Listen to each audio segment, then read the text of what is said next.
बोले श्री विष्णु भगवान की जय, लक्ष्मी माता की जय। बृहस्पतिवार व्रत कथा। प्राचीन समय की बात है। भारत में एक राजा राज्य करता था। वह बड़ा प्रतापी तथा दानी था। वह नित्य प्रति मंदिर में भगवान दर्शन करने जाता था।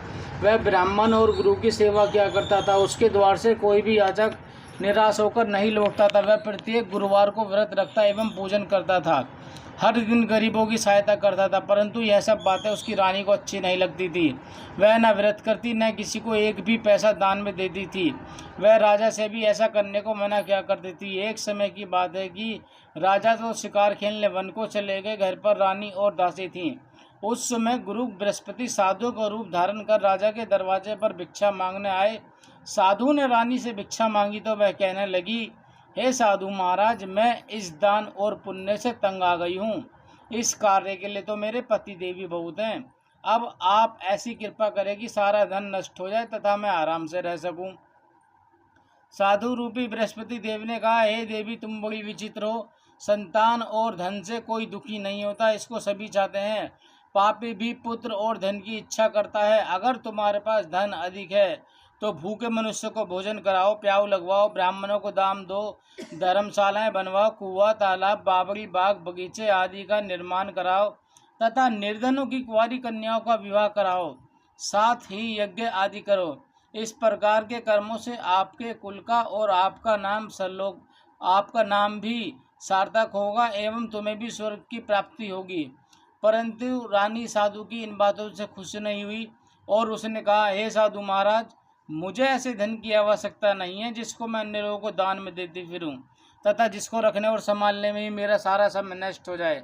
साधु ने कहा, हे देवी, यदि तुम्हारी ऐसी ही इच्छा है तो जैसा मैं तुम्हें बताता हूँ तुम वैसा ही करना। बृहस्पतिवार के दिन घर के आंगन को गोबर से लीपना, अपने केशों को पीली मिट्टी से धोना, केशों को धोते समय स्नान करना, राजा से कहना वह हजामत करवाए, भोजन में मांस मदिरा खाना, कपड़े धोबी के यहाँ धुलने देना। इस प्रकार 7 बृहस्पतिवार करने से तुम्हारा सारा धन नष्ट हो जाएगा। यह कहकर साधु महाराज रूपी बृहस्पति देव अंतर ध्यान हो गए। रानी ने साधु के कहे अनुसार 7 बृहस्पतिवार तक वैसा ही करने का विचार किया। अब साधु के बताए अनुसार कार्य करते हुए केवल 3 बृहस्पतिवार ही बीते थे कि उसकी समस्त धन संपत्ति नष्ट हो गई और भोजन के लिए दोनों समय परिवार तरसने लगा तथा सांसारिक भोगों से दुखी रहने लगा। तब राजा रानी से कहने लगा कि हे रानी, तुम यहाँ पर रहो, मैं दूसरे देश को जाता हूँ, क्योंकि यहाँ पर सभी मनुष्य मुझे जानते हैं, इसलिए मैं यहाँ पर कोई काम नहीं कर सकता। मैं अब परदेश जा रहा हूँ, वहाँ कोई काम धंधा करूँगा, शायद हमारे भाग्य बदल जाएं। ऐसा कहकर राजा परदेश चला गया। वह वहाँ जंगल से लकड़ियाँ काटकर लाता और शहर में बेचता। इस तरह अपना जीवन व्यतीत करने लगा। इधर राजा के बिना रानी और दासियां दुखी रहने लगी। किसी दिन भोजन मिलता और किसी दिन जल पीकर ही रह जाती। एक समय दासियों और रानियों को 7 दिन बिना भोजन के व्यतीत करने पड़े तो रानी ने अपनी दासी से कहा, हे दासी, यहाँ पास ही के नगर में मेरी बहन रहती है, वह बड़ी धनवान है, तू उसके पास जा और वहाँ से 5 सेर बेजर मांग ले आ, जिससे कुछ समय के लिए गुजारा हो जाएगा। दासी रानी की बहन के पास गई। रानी की बहन उस समय पूजा कर रही थी और बृहस्पतिवार का दिन था। दासी ने रानी की बहन से कहा, हे रानी, मुझे आपकी बहन ने भेजा है, मुझे 5 सेर बेजर दे दो। दासी ने यह बात अनेक बार कही, परंतु रानी की बहन ने कोई उत्तर नहीं दिया, क्योंकि वह उस समय बृहस्पतिवार की कथा सुन रही थी। जब दासी को रानी की बहन से कोई उत्तर नहीं मिला तो वह बहुत दुखी हुई और उसे क्रोध भी आया। वह लौटकर रानी से बोली, हे रानी, आपकी बहन तो बहुत ही घमंडी है, वह छोटे लोगों से बात भी नहीं करती। मैंने उससे कहा तो उसने कोई उत्तर नहीं दिया, मैं वापस चली आई। रानी बोली, हे दासी, इसमें उसका कोई दोष नहीं है। जब बुरे दिन आते हैं तब कोई सहारा नहीं देता। अच्छे बुरे का पता विपत्ति में ही लगता है। जो ईश्वर की इच्छा होगी वही होगा। यह सब हमारे भाग्य का दोष है। उधर रानी की बहन ने सोचा कि मेरी बहन की दासी आई थी, परंतु मैं उससे कुछ नहीं बोली, इससे वह बहुत दुखी हुई होगी। अतः कथा सुन और भगवान विष्णु का पूजन समाप्त कर वह अपनी बहन के घर आई और कहने लगी, हे बहन, मैं बृहस्पतिवार का व्रत कथा सुन रही थी। तुम्हारी दासी हमारे घर गई थी, परंतु जब तक कथा होती है तब तक हम लोग ना उठते हैं और ना बोलते हैं, इसलिए मैं नहीं बोली। कहो दासी क्यों गई थी? रानी बोली, बहन हमारे घर में अनाज नहीं था। वैसे तुमसे कोई बात छिपी नहीं है, इस कारण मैंने दासी को तुम्हारे पास 5 सेर बेजर लेने के लिए भेजा था। रानी की बहन बोली, बहन देखो, बृहस्पति भगवान सबकी मनोकामना पूरी करते हैं, शायद तुम्हारे घर में ही अनाज रखा हो। यह सुनकर दासी घर के अंदर गई तो वहाँ उसे एक गगा बेजर का भरा हुआ मिल गया। उसे बड़ी हैरानी हुई, क्योंकि उसने एक एक बर्तन देख लिया था। उसने बाहर आकर रानी को बताया। दासी अपनी रानी से कहने लगी, हे रानी देखो, वैसे हमको जब अन्न नहीं मिलता तो हम रोज ही व्रत करते हैं। अगर इनसे इस व्रत की विधि और कथा पूछ ली जाए तो हम भी कर लिया करेंगे। दासी के कहने पर रानी ने अपनी बहन से बृहस्पतिवार व्रत के बारे में पूछा। उसकी बहन ने बताया, हे रानी बहन, बृहस्पतिवार को सूर्य उदय से पूर्व उठकर स्नान करके बृहस्पतिवार का व्रत करना चाहिए, लेकिन उस दिन सिर नहीं धोना चाहिए। बृहस्पतिवार के व्रत में चने की दाल और मुनक्कों से भगवान विष्णु का केले की वृक्ष की जड़ में पूजन करें तथा दीपक जलावें। उस दिन एक ही समय भोजन करें और भोजन पीले खाद्य पदार्थ का करें तथा कथा सुने। इस प्रकार करने से गुरु भगवान प्रसन्न होते हैं, अन्न पुत्र धन देते हैं। इस तरह व्रत और पूजन की विधि बताकर रानी की बहन अपने घर लौट गई। दासी और रानी दोनों ने निश्चय किया कि वे बृहस्पति देव भगवान का पूजन जरूर करेंगी। 7 दिन बाद जब बृहस्पतिवार आया तो उन्होंने व्रत रखा। गौशाल में जाकर चना और गुड़ बीन लाई तथा उसकी दाल से केले की वृक्ष की जड़ में भगवान विष्णु का पूजन किया। अब भोजन कहाँ से आए? दोनों बड़ी दुखी हुई, परंतु उन्होंने व्रत किया था, इस कारण बृहस्पति देव भगवान प्रसन्न थे। वे एक साधारण व्यक्ति के रूप में 2 थालों में सुंदर पीला भोजन लेकर आए और दासी को देकर बोले, हे दासी, यह भोजन तुम्हारे और रानी के लिए है, तुम दोनों करना। दासी भोजन पाकर बड़ी प्रसन्न हुई और रानी से बोली, रानी जी भोजन कर लो। रानी को भोजन के आने के बारे में कुछ नहीं पता था, इसलिए वह दासी से बोली, जा तू ही भोजन कर, क्योंकि तू हमारी व्यर्थ में हंसी उड़ाती है। दासी बोली, एक व्यक्ति अभी भोजन दे गया है। रानी कहने लगी, वह भोजन तेरे लिए ही दे गया है, तू ही भोजन कर। दासी ने कहा, वह व्यक्ति हम दोनों के लिए 2 थालों में भोजन दे गया है, इसलिए मैं और आप दोनों ही साथ साथ भोजन करेंगी। फिर दोनों ने गुरु भगवान को नमस्कार कर भोजन प्रारंभ किया। उसके बाद से वे प्रत्येक बृहस्पतिवार को गुरु भगवान का व्रत और पूजन करने लगी।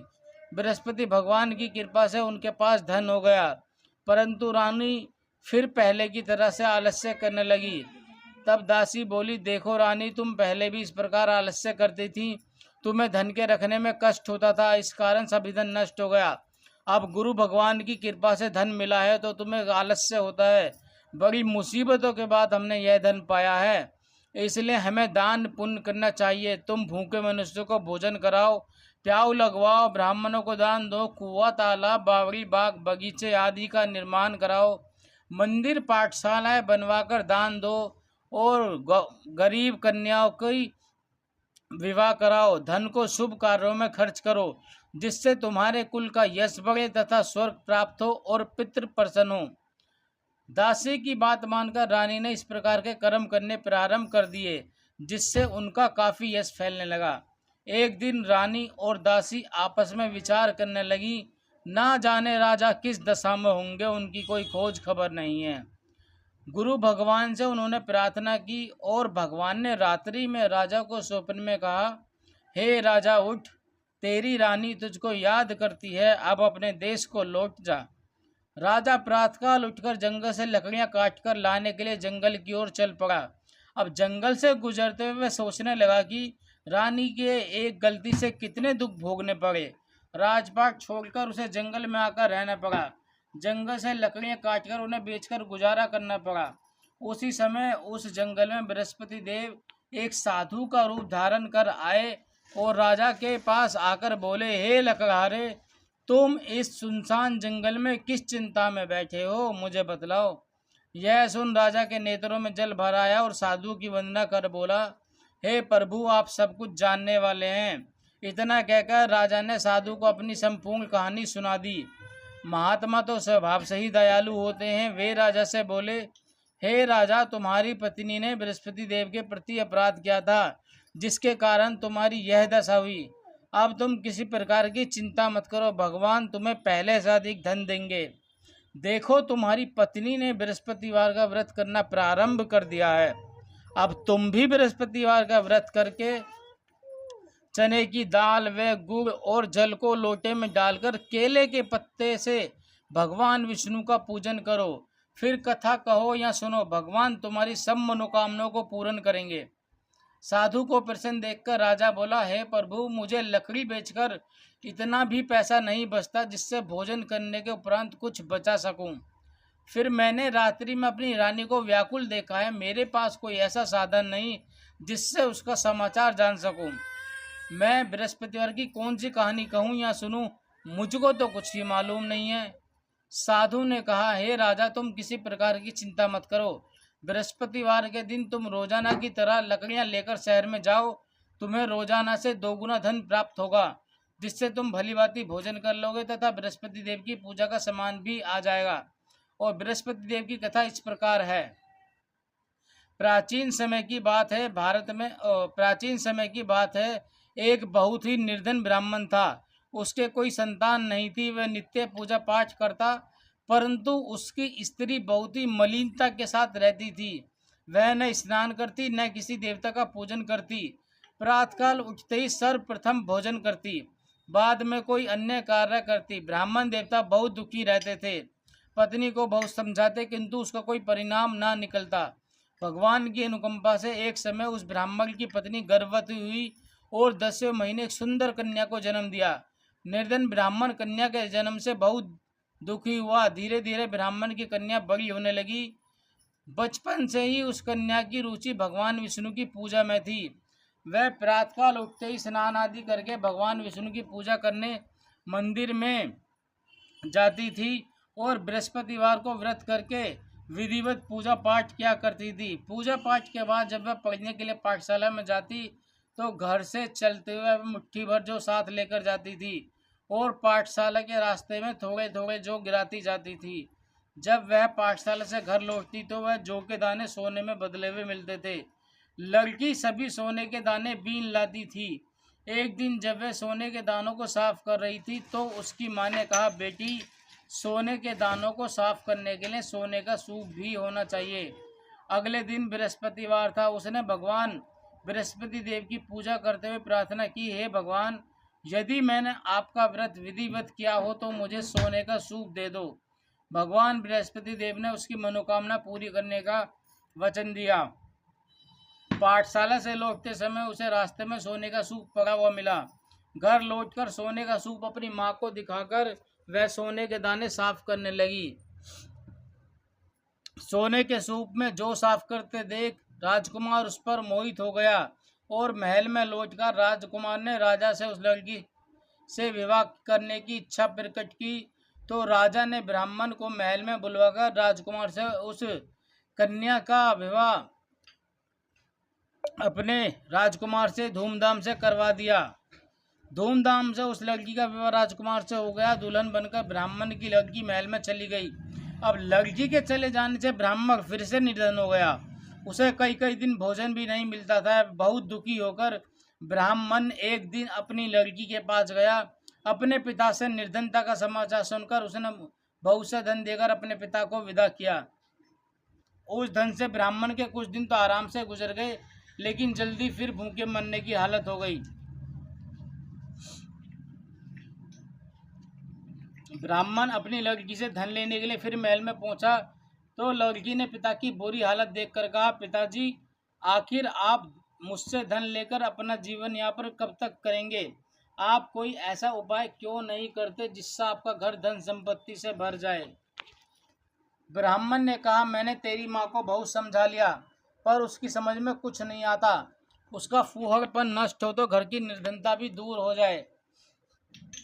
तब कुछ सोचकर लड़की ने पिता से कहा, पिताजी, आप कुछ दिनों के लिए माँ को मेरे पास छोड़ जाओ। कुछ सोचकर ब्राह्मण पत्नी को अपनी लड़की के पास महल में छोड़ आया। लड़की ने अपनी माँ से कहा, माँ तुम प्रातःकाल उठकर स्नान आदि करके भगवान विष्णु जी की पूजा अवश्य करना, पूजा करने से तुम्हारी निर्धनता अवश्य दूर हो जाएगी। लेकिन उसकी माँ ने उसकी कोई बात नहीं मानी। तब क्रोधित होकर लड़की ने अपनी माँ को एक कक्ष में बंद कर दिया और सूर्योदय के समय माँ को उठाकर जबरदस्ती उसे स्नान कराया। और फिर कुछ दिनों तक ऐसा करने से माँ की बुद्धि में परिवर्तन हुआ और वह स्वयं बृहस्पतिवार का व्रत रखने लगी। उसके व्रत रखने से ब्राह्मण के घर में भगवान विष्णु की अनुकंपा से धन की वर्षा होने लगी और दोनों पति पत्नी धन संपत्ति पाकर आनंद पूर्वक जीवन यापन करते हुए विष्णु धाम को चले गए। अब लकड़हारा बने राजा ने उन साधु से भगवान विष्णु की यह कथा सुन बृहस्पतिवार का व्रत करके भगवान विष्णु की पूजा की। उस दिन से उसके भी सभी कलेश दूर हो गए। लेकिन अगले बृहस्पतिवार को कामकाज में अधिक व्यस्त रहने के कारण उसने भगवान विष्णु जी का व्रत नहीं किया। भगवान बृहस्पति देव लकड़हारे से क्रोधित हो गए और उसे भूल की सजा दी। उस दिन नगर के राजा ने नगर में घोषणा करके सबको सूचित किया, प्रत्येक नागरिक मेरे महल में भोजन करने आए, जो नहीं आएगा उसे अपराधी मानकर भारी दंड दिया जाएगा। लकड़हारा बने राजा ने उस नगर के राजा की घोषणा सुनी तो, लेकिन जंगल से लकड़ी काटकर लाने और उन्हें बेचने में देर हो जाने के कारण वह समय पर महल में भोजन करने नहीं जा सका। अतः राजा के सैनिक लकड़हारे को पकड़कर महल में ले गए। राजा ने उसे महल के एक कक्ष में बैठाकर भोजन कराया। उस कक्ष में खूंटी पर रानी का सोने का हार लटका हुआ था। लकड़हारा वो अकेला उस कक्ष में भोजन कर रहा था। तभी उसने एक आश्चर्यजनक घटना घटती देखी। देखते ही देखते वह खूंटी हार को निगल गई। थोड़ी देर के बाद जब राजा ने हार को गायब देखा तो लकड़हारे को कारावास में डलवा दिया और लकड़हारा मन ही मन अपने भाग्य को कोसने लगा। तभी उसे जंगल में मिले साधु का स्मरण हो आया। थोड़ी देर में भगवान विष्णु जी सन्यासी के रूप में उसके सामने प्रकट हुए और कहा, हे लकड़हारे, तूने बृहस्पति देव की पूजा नहीं की, इसी कारण तुम्हें यह कष्ट हुआ है। लेकिन अब चिंता मत करो, बृहस्पतिवार के दिन कारागार के दरवाजे पर तुम्हें कुछ पैसे पड़े हुए मिलेंगे। उन पैसों से भगवान बृहस्पति देव का व्रत करके उनका पूजा करोगे तो तुम्हारे सारे दुख नष्ट हो जाएंगे। बृहस्पतिवार के दिन दरवाजे पर पड़े मिले पैसों से चने और गुड़ मंगवाकर लकड़हारे ने बृहस्पतिवार की कथा कही तो भगवान बृहस्पति देव ने प्रसन्न होकर उस नगर के राजा को स्वप्न में लकड़हारे को कारागार से मुक्त करने को कहा। सुबह राजा ने अपने कक्ष में आकर देखा तो खूंटी पर रानी का हार टंगा हुआ था। राजा ने लकड़हारे को कारागार से मुक्त कर दिया और उसे धन और आभूषण देकर विदा किया। लकड़हारा बना राजा उस नगर से चलकर अपने नगर में पहुंचा तो उस नगर में कुएं, धर्मशालाएं, बाग बगीचे देखकर बहुत प्रसन्न हुआ। राजा ने किसी से पूछा, ये कुएं धर्मशालाएं किसने बनवाई हैं? सबने उसे बताया कि ये सब रानी और उसकी दासी ने बनवाए हैं। राजा महल में पहुंचा तो रानी ने उसका भव्य स्वागत किया। तब राजा ने निश्चय किया कि सप्ताह में एक बार तो सभी बृहस्पति देव का व्रत तथा पूजन करते हैं, परंतु मैं प्रतिदिन व्रत क्या करूंगा तथा दिन में 3 बार कथा कहा करूंगा। अब राजा हर समय दुसाले में चने की दाल बांधे रहता तथा दिन में 3 बार कथा कहता। कुछ दिनों के बाद राजा को अपनी बहन की याद आई। एक दिन घोड़े पर सवार होकर राजा अपनी बहन से मिलने चल दिया। अभी राजा नगर के बाहर पहुंचा था कि उसने कुछ लोगों एक सबको ले जाते हुए देखा। राजा को स्मरण हो आया कि आज उसने किसी को बृहस्पतिवार की व्रत कथा नहीं सुनाई है। राजा ने उन लोगों को रोककर कहा, भाइयों, आप सबको ले जाने से पहले मुझसे बृहस्पतिवार की कथा सुन लें। लोगों ने राजा पर क्रोधित होते हुए कहा, तुम पागल तो नहीं हो? लेकिन कुछ बड़े बूढ़े लोगों ने कहा, अच्छा भाई, साथ में चलते चलते तुम अपनी कथा भी सुना लो। राजा ने चलते हुए कथा आदि सुनाई थी कि सब हिलने लगा। राजा के पूरी कथा सुनाते ही सब उठकर बैठ गया। लोगों ने हैरानी से दांतों तले उंगली दबाई और अगले बृहस्पतिवार से भगवान बृहस्पति देव का व्रत करने तथा कथा सुनने का निश्चय कर लिया। अब घोड़े पर सवार राजा चलते हुए किसान के पास पहुंचा। किसान अपने खेत में हल चला रहा था। राजा ने किसान से कहा, अरे भाई, मुझसे बृहस्पतिवार की कथा सुन लो। किसान झुंझलाकर बोला, अरे भाई, देख नहीं रहे, जितनी देर तक तुम्हारी कथा सुनूंगा उतनी देर में तो पूरे खेत में हल चला दूंगा। राजा निराश होकर चलने लगा। तभी किसान के बैल लड़खड़ाकर जमीन पर जा गिरे और किसान के पेट में भी जोरों का दर्द होने लगा। उस किसान की पत्नी जब खाना लेकर आई तो उसने किसान के इस हाल के बारे में पूछा। किसान ने घुड़सवार की पूरी कहानी सुनाई। किसान की पत्नी दौड़ती हुई राजा के पास हाथ जोड़कर बोली, भैया मैं तुम्हारी कथा सुनने को तैयार हूँ। राजा ने उसके साथ खेत पर पहुंचकर बृहस्पतिवार की कथा सुनाई। तभी किसान के बैल उठकर खड़े हो गए और किसान के पेट का दर्द भी तुरंत ठीक हो गया। राजा अपनी बहन के घर पहुंचा तो उसका बहुत आप भगत हुआ।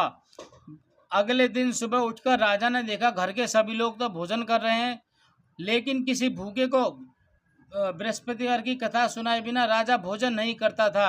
इसलिए उसने अपनी बहन से कहा, बहन क्या घर में कोई ऐसा व्यक्ति है जिसने अभी तक भोजन ना किया हो? उसकी बहन बोली, भैया हमारे घर में तो क्या, आपको पूरे नगर में कोई ऐसा व्यक्ति नहीं मिलेगा जिसने सुबह सुबह भोजन ना किया हो। तब राजा ने अपनी बहन के घर से निकलकर उस नगर में बिना भोजन किए व्यक्ति की तलाश की। एक गडरिये के घर में उसका बेटा बीमार होने के कारण भूखा रह गया था। राजा ने उसको जाकर बृहस्पतिवार की कथा सुनाई। कथा सुनते सुनते ही गडरिये का बीमार बेटा बिल्कुल ठीक हो गया। राजा की बहुत प्रशंसा हुई। एक दिन राजा ने अपनी बहन से कहा, बहन अब हम अपने घर जाना चाहते हैं, तुम भी हमारे साथ चलो, कुछ दिन वहां रहकर लौट आना। राजा की बहन ने अपनी सास से पूछा तो सास ने ताना देते हुए कहा, बहू मायके जाना तो अकेली जाना, मेरे पोतों को मत ले जाना। तुम्हारे भाई के कोई संतान नहीं है, कहीं तुम्हारी भाभी मेरे पोतों पर कोई जादू टोना ना कर दे। दूसरे कक्ष में बहन की सास की बातें सुनकर राजा दुखी मन से अकेला ही अपने नगर को लौट गया। रानी ने राजा से कहा, आप तो अपनी बहन को साथ लाने की बात कहकर गए थे, फिर बहन को साथ क्यों नहीं लाए? तब राजा ने दुखी होते हुए कहा, रानी हम निसंतान हैं, इसलिए हमारे घर आना कोई पसंद नहीं करता। रानी ने राजा को समझाया, हे प्राणनाथ, हमें बृहस्पति देव भगवान ने सब कुछ दिया है, अब भगवान हमें संतान भी अवश्य देंगे। बृहस्पतिवार को विधिवत व्रत करते हुए राजा रानी ने भगवान विष्णु जी से संतान के लिए प्रार्थना की। कुछ दिनों के बाद भगवान ने दर्शन देते हुए सपने में कहा, हे राजन तेरी मनोकामना अवश्य पूरी होगी। एक सप्ताह बाद ही रानी गर्भवती हो गई और 10वें महीने रानी ने एक सुंदर पुत्र को जन्म दिया। राजा रानी जीवन पर्यंत भगवान बृहस्पतिवार का व्रत करते रहे और उनके घर में धन की वर्षा होती रही। इस तरह आनंद पूर्वक जीवन यापन करते हुए राजा रानी भगवान बृहस्पति देव की अनुकंपा से मोक्ष को प्राप्त करके सीधे वैकुंठ धाम पहुंच गए। बृहस्पतिवार को विधिवत पूजा पाठ करके जो स्त्री पुरुष भगवान विष्णु की पूजा करते हैं उनकी सभी मनोकामना पूरी होती हैं। इति बृहस्पतिवार व्रत कथा। बोले श्री विष्णु भगवान की जय, लक्ष्मी माता की जय।